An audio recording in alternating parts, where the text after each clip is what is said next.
సాంప్రదాయ జ్ఞానాన్ని ఆధునిక సాంకేతికతతో జోడించి స్థానిక ఆవిష్కర్తలు అద్భుతాలు సృష్టిస్తున్నారని జిల్లా కలెక్టర్ చంద్రశేఖర్ కొనియాడారు.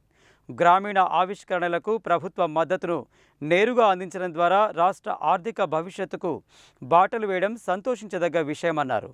శనివారం నల్గొండలోని ఐటీ టవర్లో తెలంగాణ ఇన్నోవేషన్ సెల్ ఆధ్వర్యంలో ఇన్నోవేషన్ పంచాయతీ కార్యక్రమాన్ని అత్యంత ఉత్సాహంగా నిర్వహించారు.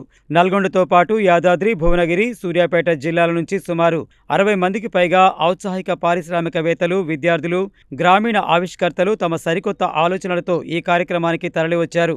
రాజధానిలోని స్టార్టప్ సంస్కృతిని జిల్లాలకు చేరువ చేయడమే లక్ష్యంగా సాగిన ఈ భేటీలో హైదరాబాదు చెందిన 12 మంది అగ్రశ్రేణి మెంటార్లు ఆవిష్కర్తలకు మార్గదర్శకత్వం వహించారు.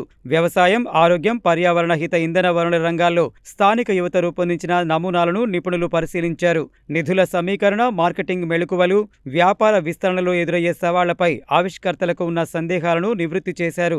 కార్యక్రమానికి ముఖ్య అతిథిగా విచ్చేసిన జిల్లా కలెక్టర్ బడుగు చంద్రశేఖర్ మాట్లాడుతూ, కేవలం ఆలోచనలు ఉండడమే కాకుండా వాటిని ఆచరణలోకి తెచ్చే స్పష్టత ఉన్నప్పుడే విజయం సాధ్యమన్నారు. నల్గొండ జిల్లా విద్యా కేంద్రంగా మారుతున్న నేపథ్యంలో ఇక్కడి యువతకు నిరంతరం తోడ్పాటు అందించేందుకు ఐటీ టవర్లో టీజీఐసీ తన కేంద్రాన్ని ఏర్పాటు చేయాలని ఆయన కోరారు. హైదరాబాద్లోని టెక్ హబ్ల తరహాలోని జిల్లాల్లోనూ ఆవిష్కరణల నాడీ బలంగా ఉందని టీజీఐసీ సీఈఓ మెరాజ్ ఫహీం అభివర్ణించారు. సాంప్రదాయ జ్ఞానాన్ని ఆధునిక సాంకేతికతతో జోడించి స్థానిక ఆవిష్కర్తలు అద్భుతాలు సృష్టిస్తున్నారని కొనియాడారు.